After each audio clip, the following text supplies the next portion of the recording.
Kok kita kok gampang sekali mengatakan ada dasar Cina, padahal dia itu nenek moyang setiap hari naik dulu tak kalau bujurnya ngomongnya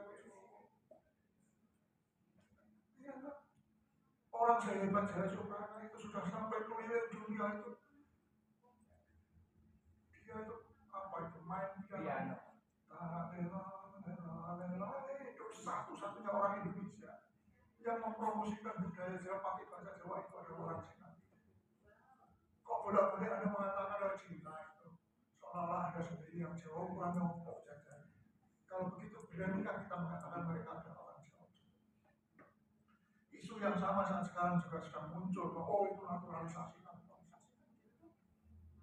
Main-main semua kayak itu. Bahasa Indonesia wes pokoknya kita bersama itu bersama. Yang kedua, Pak, saya tunjukkan peta negara hukum adat di Indonesia. Walaupun seolah Indonesia itu hukum adat, coba tunjukkan kepada saya negara mana yang punya 19 hukum adat di dunia ini. Atau 5 saja ada mereka jauh hukum adat mana? Kita itu punya 19 hukum adat. Dan kita masih tetap menjadi satu bangsa Indonesia. Sedangkan yang lainnya saja, 2 adat saja, nek berdoa itu selalu kancam kita merdeka yuk. Gara-gara perbedaan hukum adat. Angel nanti dari agama dipanggil ke orang. Coba bayangkan. Ini ketika saya tampilkan di depan para pejabat di berbagai macam kementerian Jakarta kemarin, mereka kemudian yang menuntut juga. Ternyata Anda pernah menyadari bahwa kita ini diwarisi oleh nenek moyang kita itu sungguh luar biasa. Kalau mereka dulu itu mau merdeka, selesai Pak.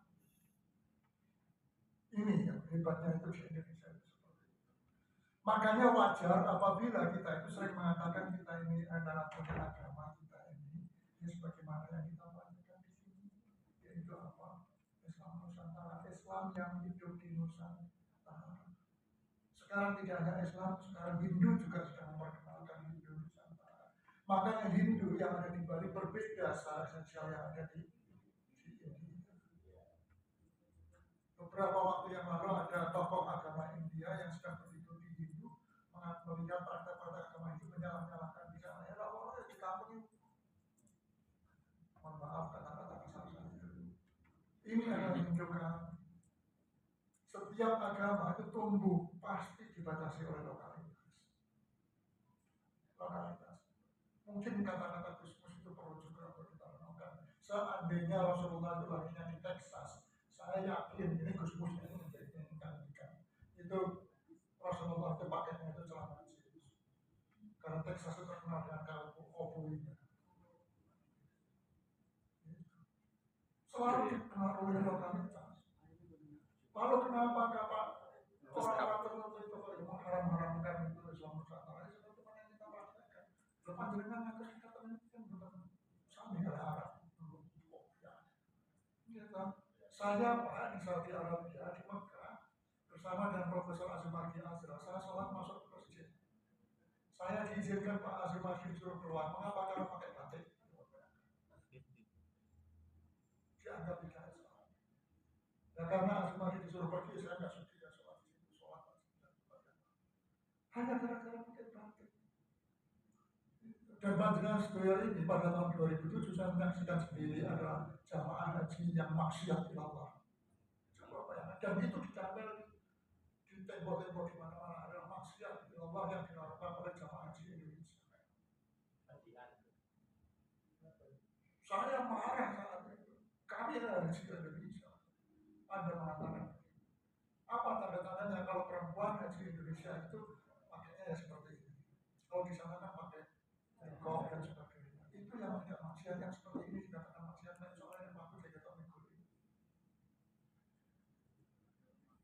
Orang Indonesia itu juga di sana kan memang terakhir kan tidak boleh merokok. Orang Indonesia suka merokok itu maksiat dengan itu orang Jawa Timur itu musuh-musuh teman. Soalnya merokok itu tasnya merokok. Kecil-kecil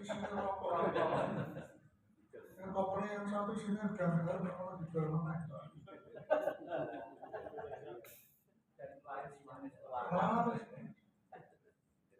Juga seperti itu. Salah satu juga yang saya baca di situ ada jamaah haji Indonesia juga yang laki-laki suka berangkat gondrong. Itu ada maksiat Allah. Maksiat. Iya, orang sana itu Pak, dasar itu kontos. Persis di sini. Yang misal gondrong. Jadi gondrongnya itu di bawah. Kalau kita itu gondrongnya di sini. Ya maksudnya ini gondrong di bawah itu di sini. Bahwa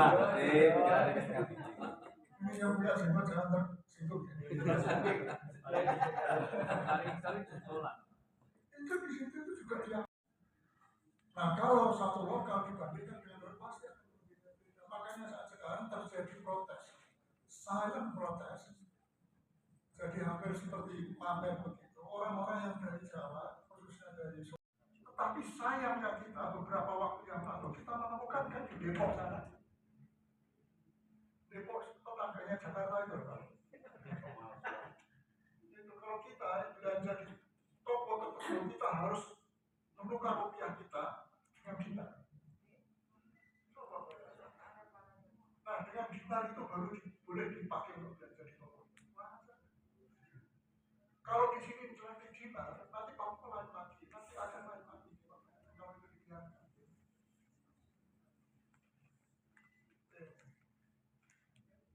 Sekarang saya mau tanya, mata uang dinar sekarang dipakai di mana? Tidak ada satupun itu hanya ada di dalam sejarah yang dulunya seperti itu dia ingin mengulang sejarah, tetapi sekarang ini tidak ada sumpah yang sekarang dia sejarah.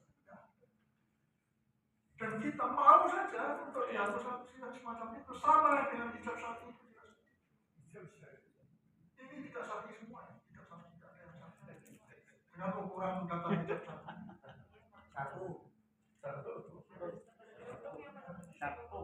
Iya itu coba itu. Bapak itu tahu nggak bahwa itu adalah penipuan yang luar biasa.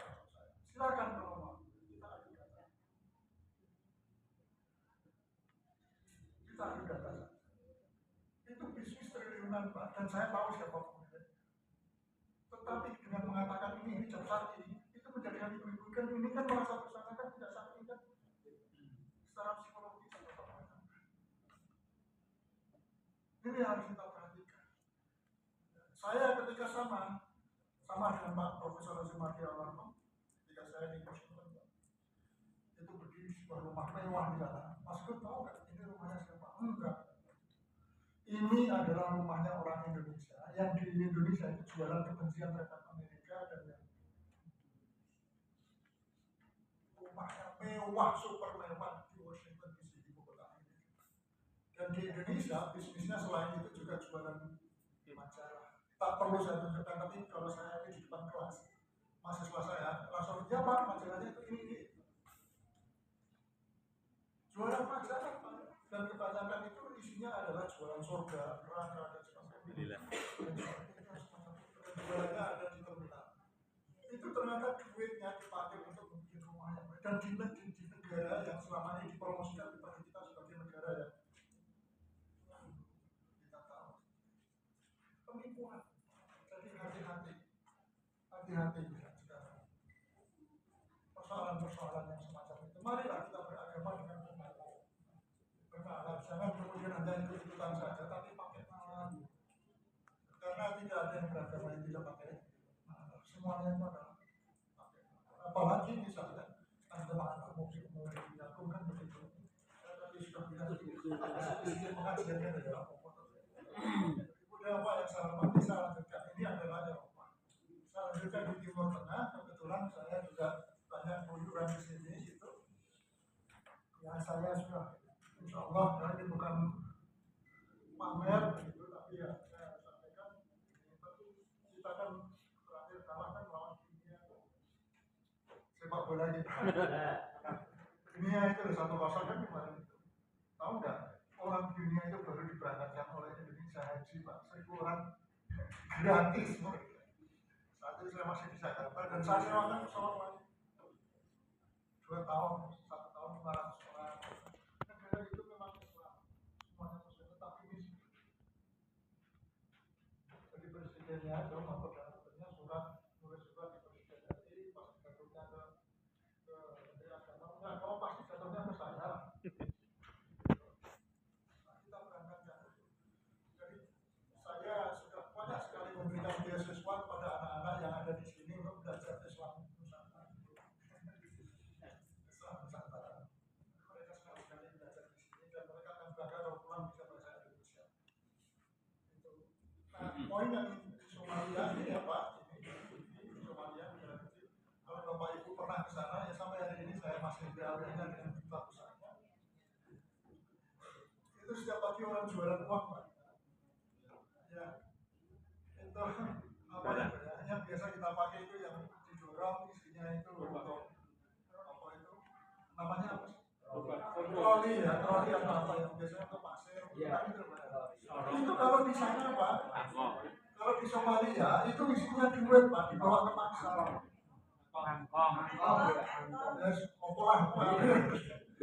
Itu kalau pagi itu isinya duit dibawa ke pasar, siapa yang mau jualan, siapa yang mau beli. Menandakan bahwa duit mereka itu tidak laku sama sekali. Mengapa tidak laku? Ya karena setiap hari berkurang terus. Padahal itu adalah sama-sama Wahabi.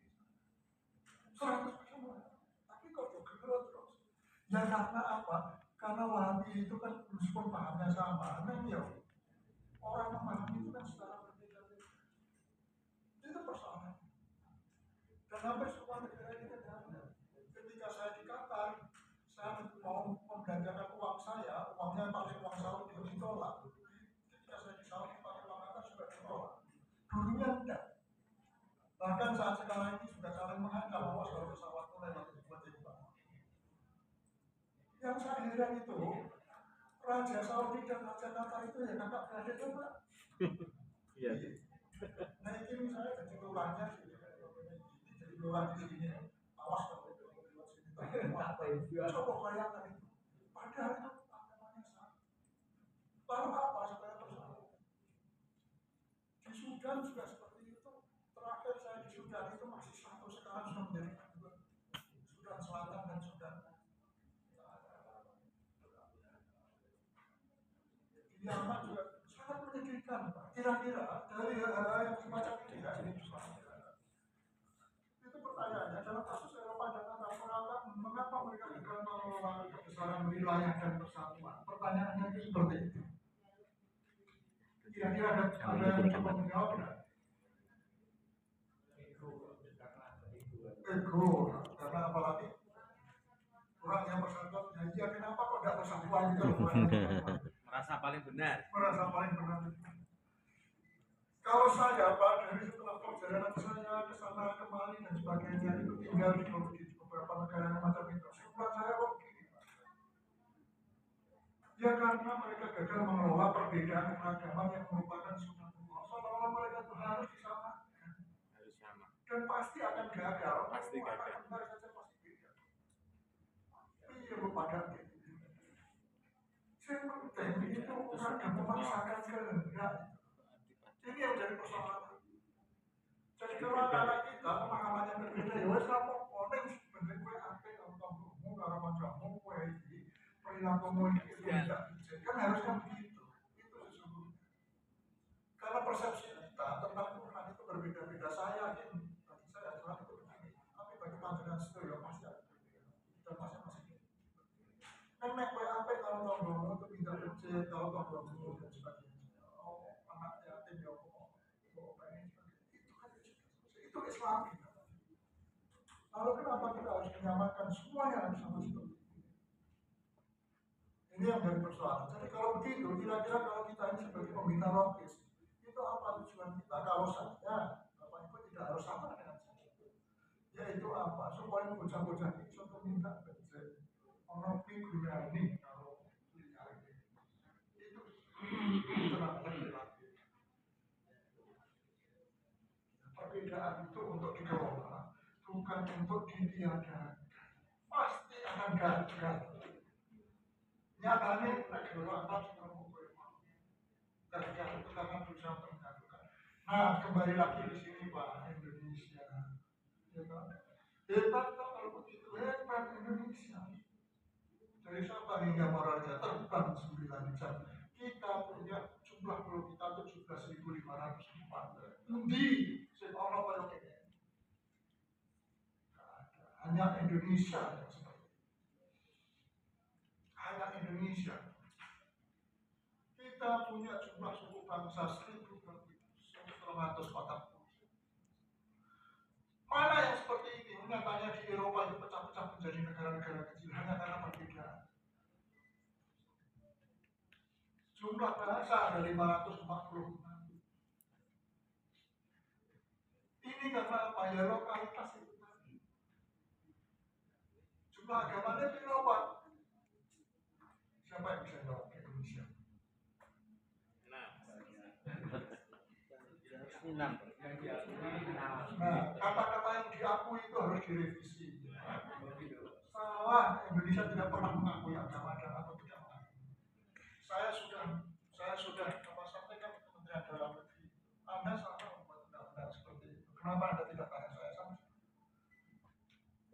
Terus akhirnya udah Pak, mohon jangan berusaha. Ya nggak usah disebut agama diakui dan atau tidak akui. Hapus saja. Karena apa? Memang nggak ada agama yang diakui karena itu membawa dampak yang luar biasa. Itu membawa dampak yang luar biasa. Nggak usah diakui. Makanya saya katakan kalau saya ceramah waktu itu di Parlemen Eropa, memilih religion sampai Indonesia. Berapa agama sih di Indonesia sampai tergantung siapa yang ngomongnya. Mengapa tergantung siapa yang ngomong? BPS itu punya jawaban sendiri. Kementerian Dalam Negeri punya jawaban sendiri. Kementerian Agama itu jumlahnya beda. Dan bahwa setelah jatuhnya Arab sampai hari ini, tahu nggak Bapak Ibu berapa yang masuk ke Indonesia? Itu ada sekitar 4.000-an. Kaget tak? Nah, saya tahu karena saya sebagai pejabat yang ngurusi persoalan itu.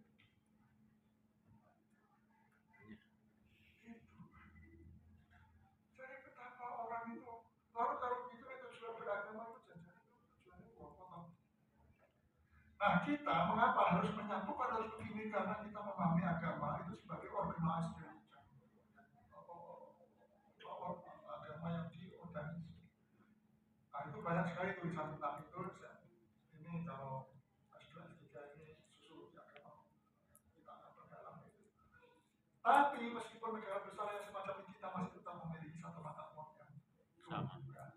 Ini yang harus kita syukuri. Itu kalau bukan karena Bapak Ibu itu tidak. Makanya Bapak Ibu itu harus bangga terhadap dirinya sendiri. Kalau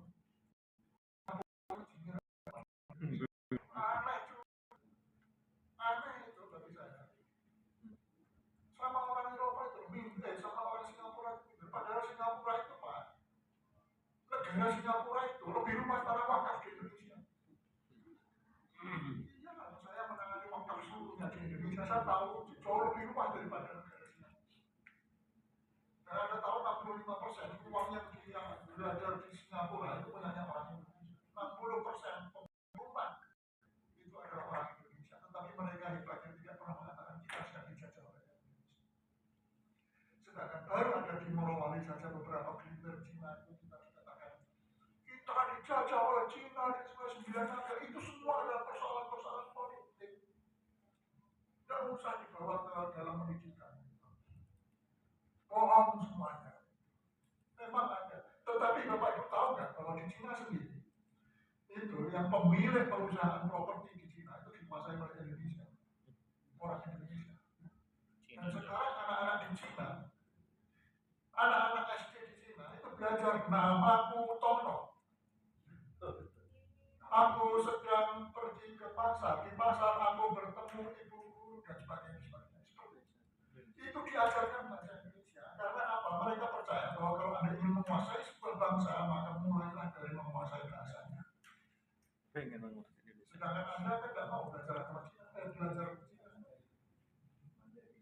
Dididik komunis, dididik PKI dan sebagainya. Nggak pakai otak yang mengatakan itu PKI. PKI itu sudah nggak ada. Maaf kalau kata-kata kata saya kasar, tapi memang harus saya sampaikan begini. Saya beberapa kali di Cina, saya mau bilang kepada kawan saya mau ke masjid, masjid pada jauh-jauh. Tidak seperti yang digambarkan di media. Media itu dikuasai oleh ya orang-orang pokoknya tujuan politik. Ini budaya apa yang saya amati. Jadi inilah yang terjadi. Kita ini betapa kecil kita, mender kita jangan sampai seperti ini. Ini persoalan kebangsaan. Ini harus kita sampaikan kepada siswa. Saya tidak akan berbicara persoalan seperti ini. Ya, ini teoritis. Ya, nanti ada apa? Di dunia ini sudah ada teokrasi dan sekuler. Teokrasi itu apa? Ya tahulah ya. Kemudian sekuler itu apa? Kita memilih Pancasila. Kita ini memilih Pancasila. Jadi tidak ingin terjebak pada teokrasi. Makanya kalau kita gagal melaksanakan Pancasila, maka kita dipaksa oleh situasi memilih kembali pada teokrasi atau memilih pada sekuler. Kita akan dipaksa memilih yang mana. Sekuler meninggalkan agama, tetapi kalau teokrasi Anda berarti memeluk agama. Tetapi sayangnya di dalam teokrasi ini adalah yang menjadi pemimpin negara itu adalah pemimpin agama. Saya khawatir kalau seperti ini nanti pemimpin agama mengatakan saya ini korupsi atas perintah Tuhan. Mari kita mencoba mengajarkan agama kepada anak kita secara rasional dan analitis dan semacam itu. Di negara Pancasila agama tumbuh dan berkembang bersama-sama dengan demokrasi, tidak menghadap-hadapkannya. Negara memfasilitasi kehidupan agama dan beragama, pada saat yang sama Indonesia tidak menolak perkembangan beragama. Karena itulah Indonesia bukan negara agama, bukan pula negara sekuler. Tapi tidak bisa dikatakan Indonesia negara yang bukan Pak. Enggak bisa. Enggak bisa. Ini ya. Mau apa tidak mensukseskan ini? Kalau Anda mau mensukseskan ini bagus, tapi kalau Anda tidak mau sampai gagal, maka Anda akan dipaksa untuk kembali lagi memilih yang teokrasi atau memilih yang sekuler. Mau pilih yang mana coba? Inilah warisan nenek moyang kita yang diamanatkan kepada kita untuk kita hidupkan. Untuk kita hidupkan. Ketika saya berbicara seperti ini itu di Jakarta ya di hotel apa itu dibilang Pak, muncul Pak seharusnya Bapak yang jadi ketua BPA, BPIP ya. Soalan seperti ini. Ibu dan Bapak yang sama. Kita lanjutkan. Pluralis politik Indonesia. Jadi inilah Indonesia. Sejak awal Indonesia itu dibangun atas dasar pluralisme. Ya, memang begitu. Pluralisme mensyaratkan adanya kemauan untuk saling berbagi, menerima dan memberi, toleransi, keikhlasan untuk hidup bersama-sama, dan kemauan untuk saling memahami dan sebagainya. Silakan. Inilah wujud toleransi Indonesia. Ini juga banyak yang belum memahami. Kita itu banyak berkorban, tetapi untuk sesuatu yang lebih besar. Ini kalau saya menyelesaikan persoalan konflik, Pak, biasanya itu harus ada yang mau berkorban, tetapi untuk penyelesaian yang lebih besar. Jadi kalau saya, misalnya, membagi, misalnya, suatu hari, saya itu melihat anak saya punya anak 3 itu rebutan jeruk. Ya biasa ternyata laki-laki perempuan sama saja, kan yang bilang anak. Tapi kenapa beda-beda perempuan? Saya tanya mau apa ini jeruk? Ya tapi kan kalau ada umum rebutan itu. Nah bagi saya ada usaha seperti itu. Mari saya bagi, tapi semuanya mendapatkan 100%. Kalau bapak ibu saya yakin, ya sudah dibagi telur kan gitu kan? Nah, kalau saya enggak, semua dapat 100%. Apa yang kau inginkan? Kalau ternyata itu ada yang mau bikin wedang jeruk, ya sudah dapat wedang jeruk. Ada yang ingin isinya 100% saya kasihkan kepada adiknya karena dapat. Ada yang mau kulitnya, ya sudah tidak apa-apa karena dia suka main-mainnya dengan teman-teman perempuan itu juga 100% semuanya. Dan inilah yang saya ajarkan di dalam resolusi konflik, tapi saya tidak ajar di Semarang, saya ajar aja di Jogja. Di Semarang.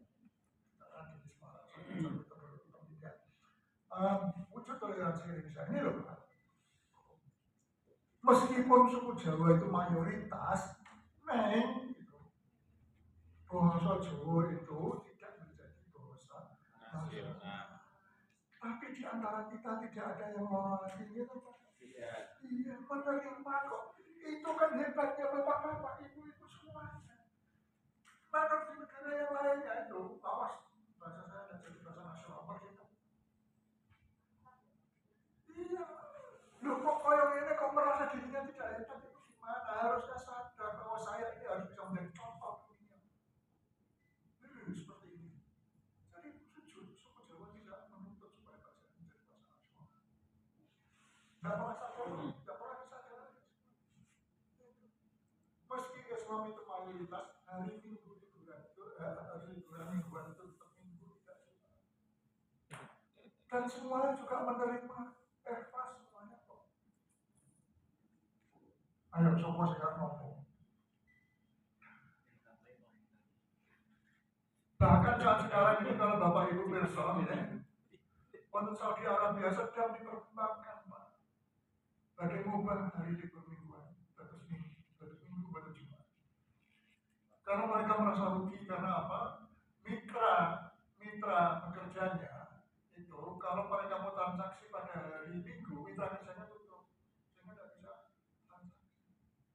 Tapi kalau misalnya mereka itu meminta pada hari Jumat, yang sana tutup, sehingga, nah padahal itu sudah dikurangi hari libur itu kan kalau hari liburnya Minggu kan Sabtu Minggu libur, tapi kalau di negara-negara Islam itu Kamis Jumat libur kan gitu, sudah kehilangan 4 hari tinggal berapa hari. Rugi mereka. Karena itulah maka Saudi sedang mempertimbangkan untuk menjadikan hari liburnya itu hari Minggu. Nah, panjenengan itu ya, langsung teman libur Minggu apa cuma Jumat Sabtu Minggu. Itu aliran keras.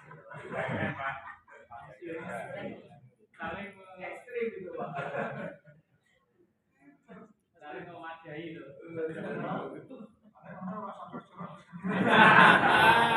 Ekstrim betul itu.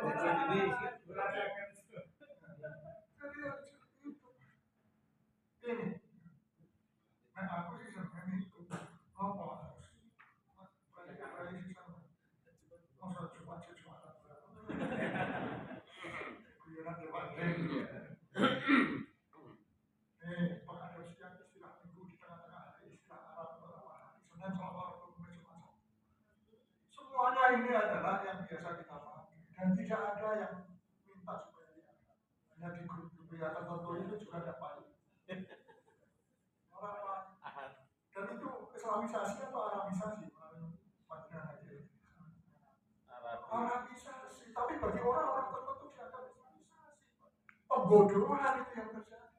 Mengapa saya katakan pembodohan? Agamanya apapun itu kalau sudah di Arab, hidupnya di Arab, yang menggunakan Senin, Selasa, Rabu, Kamis, Jumat.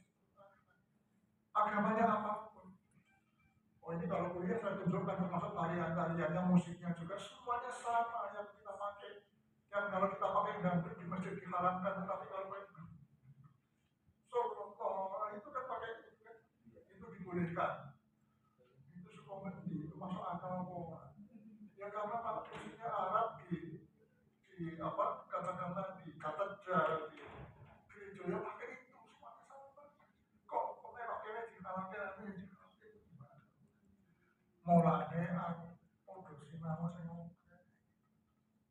Podo sinau sing oke itu ibu dasar. Ini oke pada hari Jumat terlepas apapun agamanya semua pulang setengah jam lebih lambat dari hari biasanya kita Pak. Ya aku maaf soalnya nggak ada aturan aku. Memang sengaja. Persoalannya adalah yang lainnya menerima enggak? Hindu, Buddha, semuanya terima Pak. Dengan ikhlas sama dengan kita menerima kan. Bahkan mereka sering mengatakan kalau saya memimpin di kantor di Jakarta itu, udahlah ini kan kawan-kawan kita masih di Jumatan ini. Kita sudah selesai. Tidak ada yang perlu gara-gara Jumatan sehingga saya harus pulang. Tidak ada satu pun. Malah senang. Iya, terus akhirnya kita pakai untuk main. Silakan makan siang bagi temennya yang muslim. Lo kan enak gitu. Enak seperti ini. Inilah inilah wujud toleransi Indonesia. Siapa bilang kita tidak patut menjadi tokoh di dunia ini? Orang harus datang ke Indonesia untuk belajar. Inilah mengapa ketika suatu hari saya menerima rombongan DPR dari Amerika, itu salah satu dirjen mengatakan kami akan bawa tokoh-tokoh agama untuk melihat bagaimana demokrasi di Amerika. Jawabnya gimana? Justru kami orang Amerika akan membawa tokoh-tokoh Amerika supaya datang ke Indonesia untuk belajar dari Indonesia. Jawabnya seperti itu. Nah, kita ini sedang dirusak oleh orang-orang tertentu. Bilang takbir. Sekarang takbir itu maknanya sudah bukan Tuhan yang Maha Besar, Bapak. Maknanya sudah berubah. Allahu Akbar, ayo kita serang. Allahu Akbar, kita hancurkan, kita rombongkan. Sudah sampai seperti itu jawabannya. Memang bilang kita. Harusnya itu Allahu Akbar itu merinding. Allahu Akbar. Nanti saya tunjukkan jawaban. Di banyak tempat di Indonesia, tempat ibadah agama berlainan untuk Islam adalah agama yang bermayoritas, tetapi kita tidak menuntut. Ada 13 hari libur nasional. 9 di antaranya itu diambil dari agama. 3 saja, yaitu 1 Januari, 17 Agustus, dan 1 Juni plus hari buruh. Hari buruh pun ini juga baru kan, memang sengaja diliburkan. Ya. Enggak, Pak. Berbeda. Boleh setengah memakai mangkat logam. Tapi kalau dia itu berangkat dari perusahaan, kemudian yang dirugikan itu perusahaan itu. Nanti kalau ekonomi kolaps yang disalahkan penguasa kan begitu.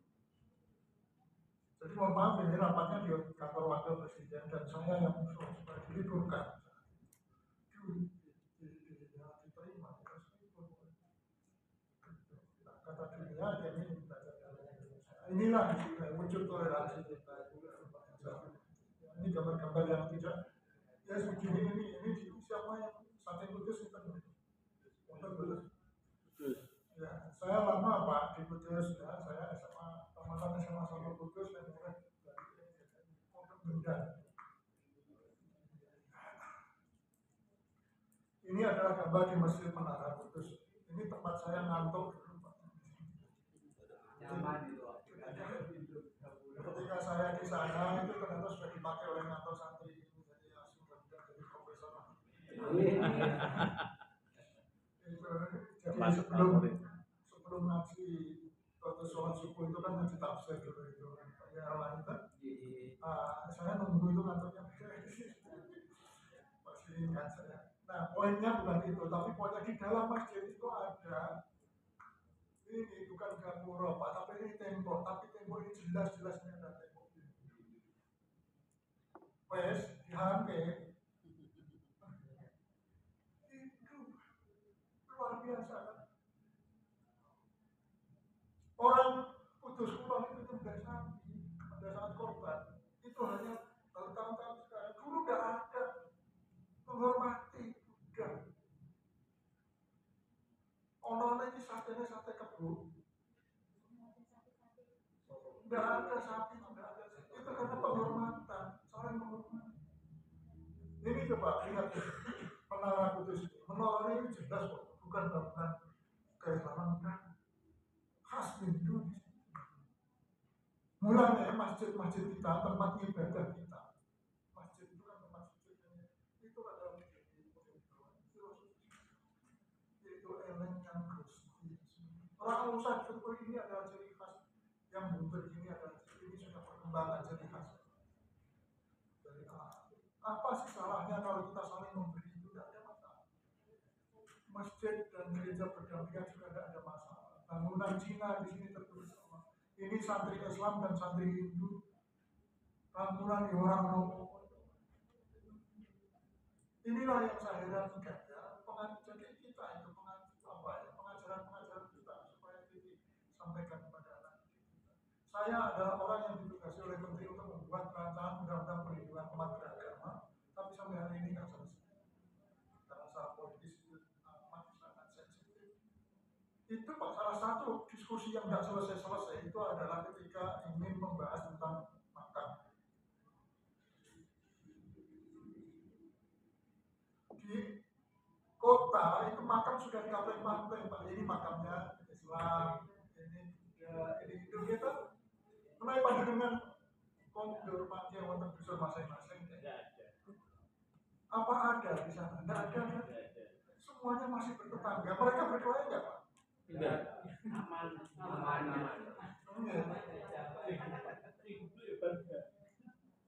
berdoa. Dan yang dikubur di sana itu juga enggak berdoa itu. Rukun, Pak. Rukun karena apa? Pandai Gusti itu bukan karena kampling, tetapi sejauh apa bersihnya bukan itu. Ini sesungguhnya yang terjadi. Tetapi di kota itu kampling-kampling. Inilah yang sangat menyedihkan bagi saya. Di Indonesia, kalau tidak sesuai dengan negara kita, kita menjadi bangsa yang besar, maka kita mewakili sikap dan nenek moyang kita. Ya. Hanya saja persoalannya di Indonesia kita menghadapkan agama versus negara. Oh, ini ada demokrasi ciptaan manusia dan sebagainya. Kok belum pernah belajar? Pluralisme itu yang cenderung memudar. Sikap intoleran oleh kelompok-kelompok kecil radikal. Radikalisme dan kekerasan atas nama agama oleh sementara kelompok. Rumiyin niku Pak menawi panjenengan tasih emot simbol apa simbah putri menawi ngagem rasukan napa kita harus mengatakan menika apa betul. Iya, rambutnya ketok nek aku kudung itu sebenarnya terus nek kumpul bareng ora ketok di sini enggak ada. Apa dengan memakai yang semacam ini Anda merasa keislaman Anda lebih hebat dari mereka? Justru kita menjadi seperti ini menjadi lebih baik dari mereka kan. Itulah mengapa taat itu yang paling baik itu adalah kalau kepada orang tua. Kalau mencium tangan orang tua kalau dianggap bid'ah. Itu otaknya itu gimana? Oh maaf sekali lagi bahasa saya. Kok kesal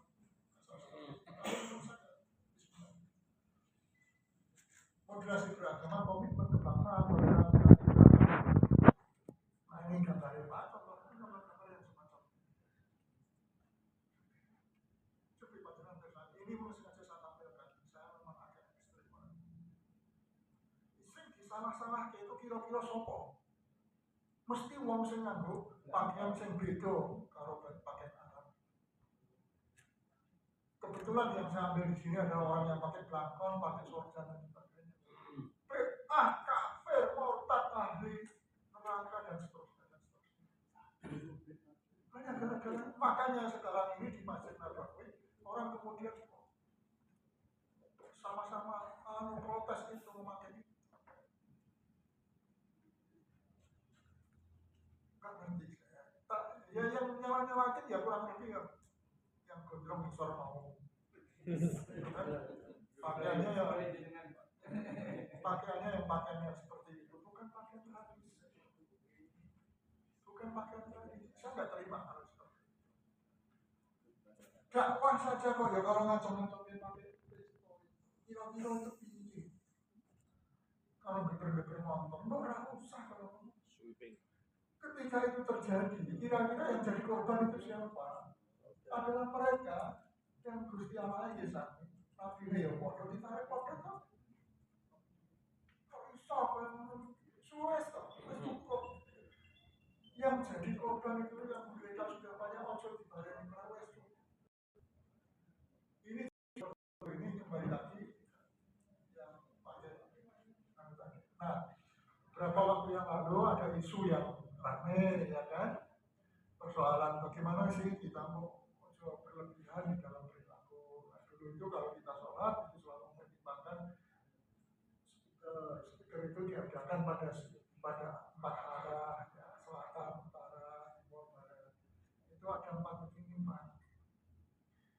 Semuanya tenang, menerima, ya, enak. Gitu. Bahkan saya pun Pak, itu kalau belajar sholawatan itu nggak pernah saya belajar, hanya mendengarkan sampai apa.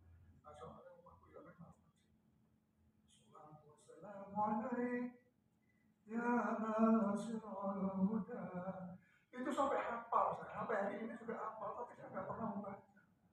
Ya gara-gara supaya ngerti.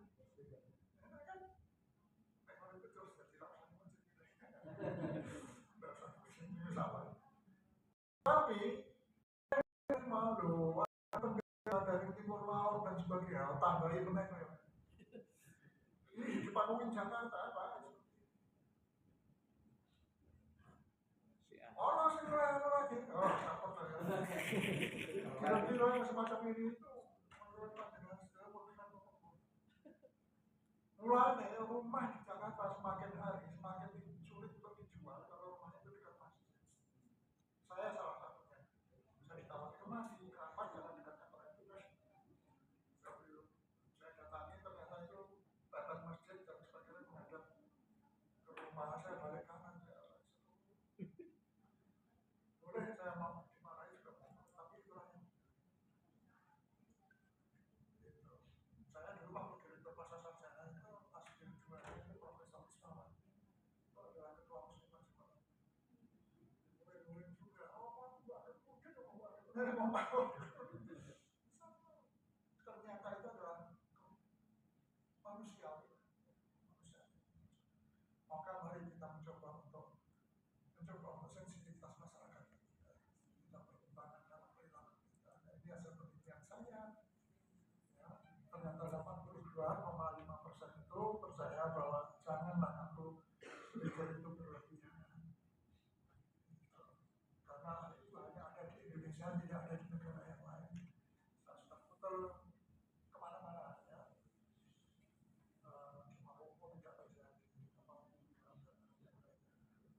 Tunisia juga tidak ada, dan sebagainya itu tidak ada. Bahkan di Indonesia itu Pak, di Tunisia silahkan dicek omongan saya itu kalau poligami itu nanti akan kena perhatian masalah poligami.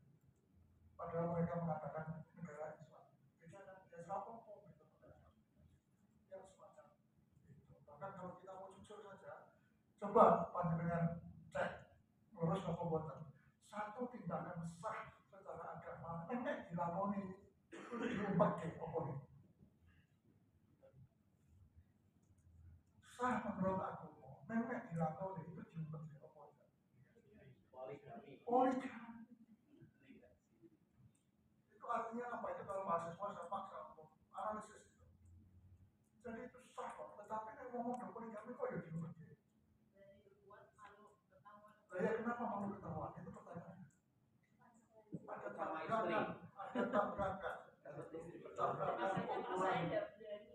ukuran keadilan itu ada tabrakan di sana antara Arab dengan jawaban sebenarnya untuk dianalisis lebih lanjut. Oke, saya kira itu yang bisa saya sampaikan. Bagaimana kalau misalnya Bapak Ibu ini sudah yang supaya kita